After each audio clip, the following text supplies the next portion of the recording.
Hello and welcome to another Lord of the Rings Rise to War video. I am the player who plays as the King Under the Mountain, and today I am going to do my very short end of season video. It won't be the season summary video. I just wanted to show some cool stuff that I've been doing with some testing today. I'm going to talk about basically what happened at the end of the season. I don't know if anyone watched anything last night, but obviously it was the end of our season. It was Toby, Gods, Lame, Order, Honk and Bear. And we had one last chance at getting the ring last night within the last hour. I think our Fellowship Fortress finished at 1 hour, 20 minutes to go in the server. And we were trying to take the ring off Lame while also being attacked by Bear and Honk and Lame and God. So it was a fun experience. I will show you the map at the end so you can see what actually happened. I'm going to go into a few reports that, again, don't involve taunts, because it's quite interesting to see results of Guardians. And I've also thrown in half trolls as well, because I quite like some of the damage reductions. And I'm going to show that as well, hopefully. If I can remember the right fight that was from.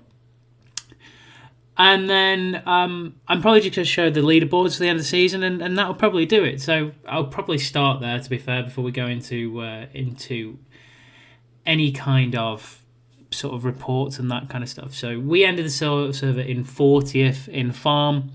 I didn't really push farm at all. There is a person from Gods in second who was really, really pleasant about the fact that what happened at the end of the season. So shout out to Arthurs. There's also Gods in third. So they've done well with that, with the farm this season. Kevin's in fourth. And of course, Mavius is never far away from the top 5 in fifth.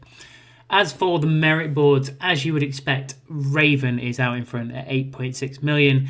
Digger came in at 8.2. Malron did really well to get to 7.3 because Bear didn't fight for a week or so at one point, or not much anyway. So yeah, good to get up there. And same from Tarnip and Lame. Both got great formations. Emma Watson in 5th, which is Matix. Present Bear in 6th. Golo, the notorious, and Daddy Neil in 7th, and I just snuck into 8th place just in front of Myth with a pretty steady last week, really. And then Levitating Bear closes out the top 10, and then DP, who's been a great addition to the team, in 11, and Immortals at 12. Dixon at 13. I'll go down the top 20. I think that's fair. The Cheese Tax, horrible play by Cutie. Always on birds, always flying around, always killing everything that's in your forts. Really irritating, but great play. Liv Tyler in 15th. Price, another great introduction to the team. I'm actually going to have a bit of a friendly fight with him in a little while. Sorry. And Rob did the Terrible in 17th.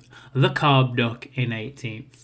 19th from Jeff, who's got a great formation, and Wolfie just sneaking into that top 20 at 5.4 above Chris. So fair play. As for the top 100 itself, just to show the kind of gravity of this server, weighing in at 3.5 million, which is pretty respectable, I would say.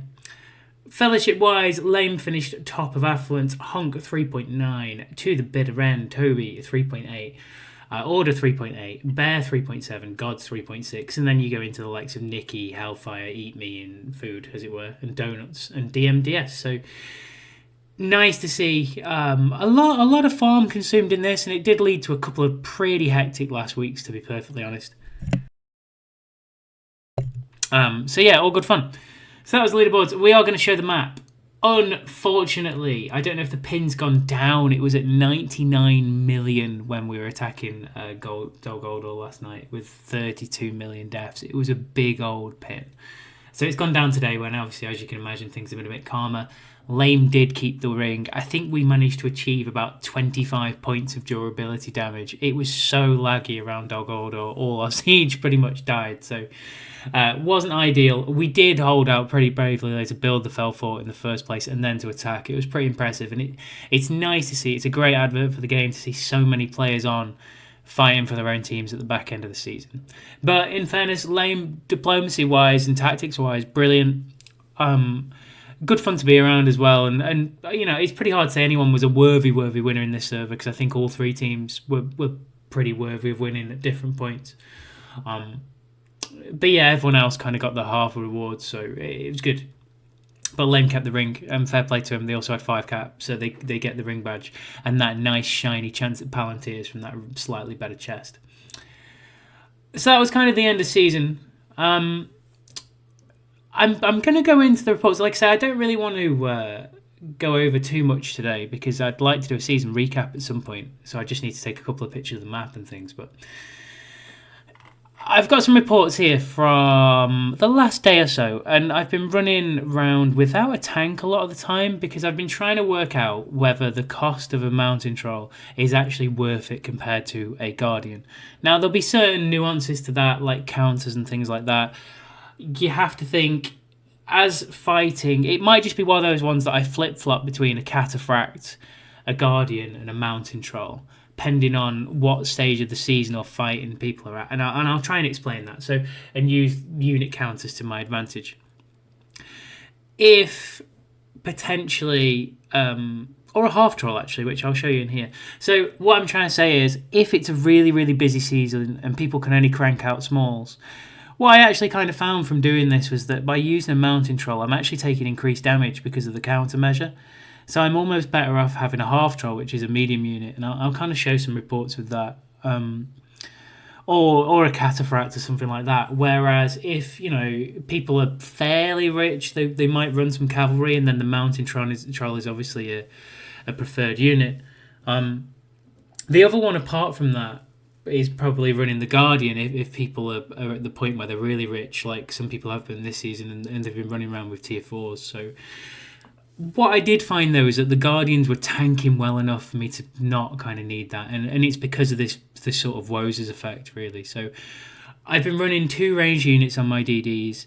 And I kind of briefly introduced people to this yesterday. So I've been using Woes' on both DDs today just to test it out. I don't really like the Mundane so much. I actually prefer a Guardian. I don't mind him being slow, but I found him really, really effective for Saruman. To sort of stave off some madness early, and I'll try and go into that a bit like I did yesterday. But as you can see here, I'm only using smalls. I got a bit of luck in this fight, don't get me wrong, but Ragnar's got a great formation. This is a nice cheap formation to churn out. And the interesting part about it is the damage they take is pretty consistent across the board. If you use a Woes' unit, for example, or any kind of ranged unit, it means that the normal attacks have to hit the melee troops anyway. And that's kind of the whole skill of the troll. So the troll for the first 3 rounds uses enemy normal attacks from 3 formations. So it's not actually even all formations, whereas using the Guardian like this, all normal attacks are generated towards these 2 people. And with the way my formation works, I've got really high command on both of them and quite decent unit defense. So reality is they're both pretty tanky, so I can afford to not be so tanky on my 2 DDs because they take sort of less hits, the White Council lasts longer, that kind of stuff. Skill damage is still a massive part of this, but it just kind of plays into it. So in effect, I've actually got a 10 round taunt on both of my damage dealers, which is quite interesting. Damage wise, you get into the fight first by using Woes'. So the skill with the Woes', I'll go back to it again because I'm kind of dancing around in a circle here trying to explain. It's this really that you're after, and this 100% chance to gain initiative, which means the first 4 rounds of the fight you are going first unless they're also using something with initiative and have a higher speed value. They're also quite nice against Scalhelms and people like that, and a little bit against Saruman because of the poison damage. I get Saruman isn't massive for poison damage, but it is one of the many colour skills, and it can hit pretty hard. I'll show that in a different report in a moment. I think the Wolfie one shows it quite well, and the sort of power of a half troll potentially. So looking at that there, that's come out really nicely. Like I say, in these 4 rounds, because of the way it works, my Saruman and Dane both go first in each of the 4 rounds because of the skill of the Woes is to give them initiative. By round 5, they then drop off. But by this point, as you'll see in this fight, the damage is already done. And then round 6, it starts evening out a little bit more. But you can hit hard this way in rounds 3 and 4, whereas with Bjorn, you're hitting hard round 4. So that's kind of what I'm basing this on, and it's worked okay. This was a fight against Prince Tim yesterday, and Prince Tim's got a really, really nice formation. To be honest, I was just using anything at this stage. But he does outgear me quite substantially, I would say, on a lot of stuff. And again, I've used sort of, smalls as a tank, worked really well. I was just testing Dane on Eagles because I'm sick of seeing people say, oh, Beyond does loads of damage on Eagles. Well, yeah, he will do because it's a tier 4 unit with a load of HP. So I thought I'd try it with Dane, and unsurprisingly, Dane also did a load of damage with tier 4 units. So there you go. Then I think this is the Wolfman fight. So I was playing around with half trolls this morning. I don't know if I dropped any of the half trolls reports in here. I might have to go back and find them. But basically, what I like from the half troll is it's a medium unit. Unfortunately, it is a higher unit, not a conscription, unless you've got a camp, which kind of stuffs it a little bit, to be honest. But what I like is the fact that they are stun immune, and also the focus damage received is minus 30%. Now, even though I lose this fight to Wolfie, fair enough. Obviously, I've got no tank, but I'm trying to use a Guardian and the medium half troll unit, which is quite nice. It's a really medium unit with only one supply. I know I've talked about them before, but that minus 30% damage reduction. So this fight for me was lost in round 4. I was stunned and blew myself up. So Dane stunned, Saruman was also blowing himself up. And the reason for that is because Wolfie is also using Woses, and he is faster than me. So he goes first, he's got the Madness proc. It works out really well for him. Which is why if people do start using Woses a lot, you probably still would have to play an Agility Saruman to try and kind of catch that up. But the thing I found interesting about this fight, if I just go to round 3, I think it was. So this is Saruman. Where am I?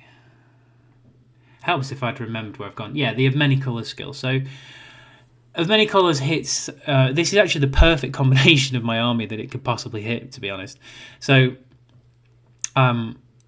his Saruman hits the half troll, which is minus 30% reduction. So it's a significant drop off. Now I know I've got high command, but that 30% reduction is significant because if you look at the poison damage that's happened to the Woses still get a 30% drop off.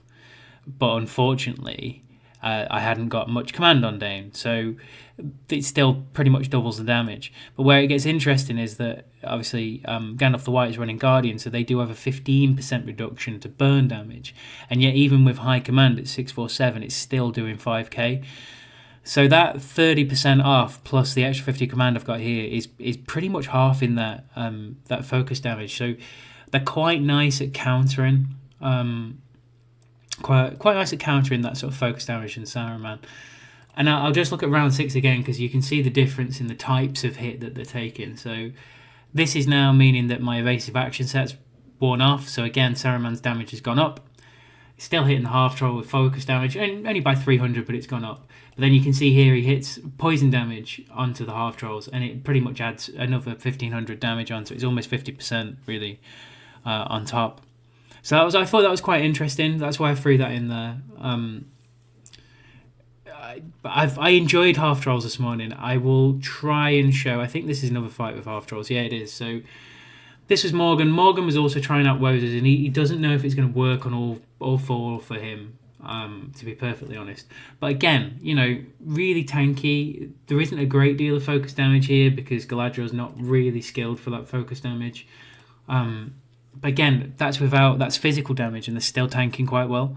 So I was pretty happy with the performance. The only issue is, if you're going to take these both as camps, they are on 2 sides of the map. So for me, I would prioritise taking the Woses over the sort of half trolls, which you can get from being in Mordor anyway, from owning Barad-dûr, I think. But if you upgrade it in certain seasons.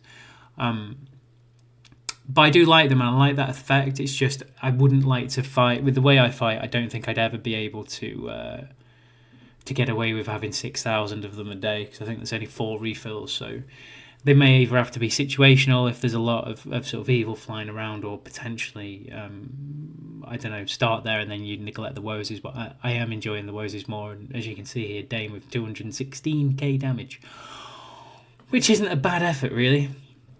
We have dropped Fellowship today, and we're sort of testing some fights, and he was a bit unlucky here, was Dixon twice, to be fair.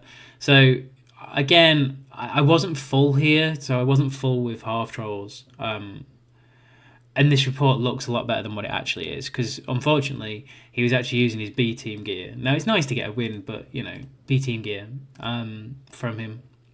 Still a nice formation, still did lots of damage, but double woes again, so he will go first with Bjorn, which that is an issue. It does then make my Saruman still very prone to a Madness proc, which is a bit annoying.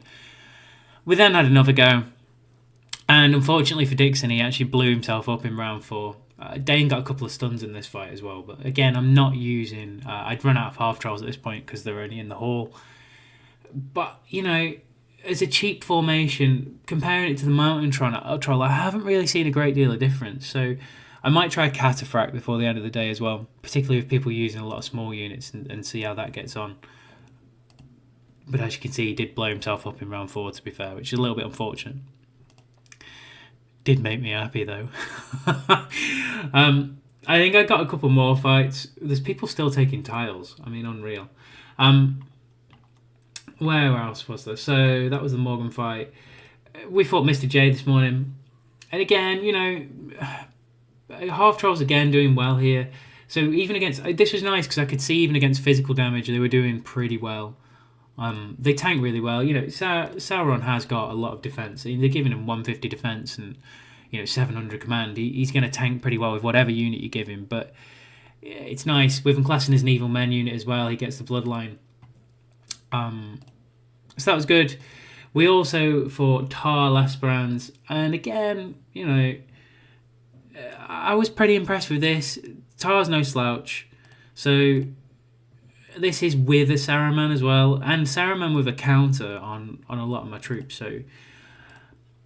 So far, without a tank as in a genuine taunt unit, I'm finding it okay. There's some fights where I think maybe I'm a little bit squishy, but I don't know if I am or not yet. I haven't really done enough testing, but I just thought it shows.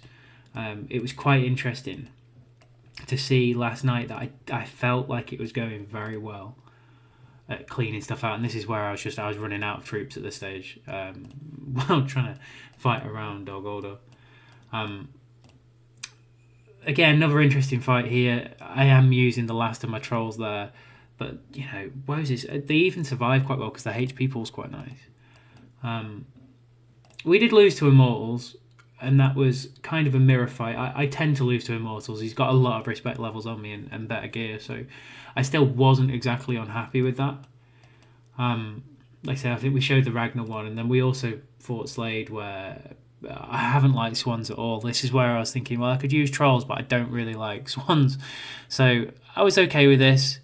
Slade Merchant's done well this season. So there was lots last night, but as you can see, I've tried to be objective with it. And again, they're Dane 226 damage with Eagles, so I'm just saying anything with Eagles can do pretty well.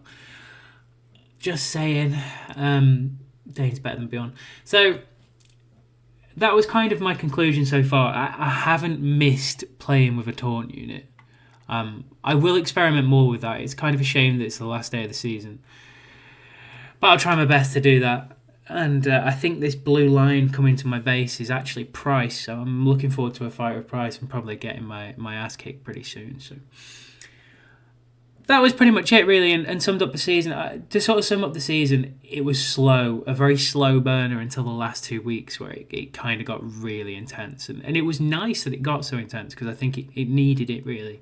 It had such great teams in the server and it just wasn't going anywhere. But then that last week or so in particular was really nice. So we're going to sit in Bag End for a little while now. There's going to be some changes to the team structure again, which I'm sure people already know or have found out about, so that's quite nice.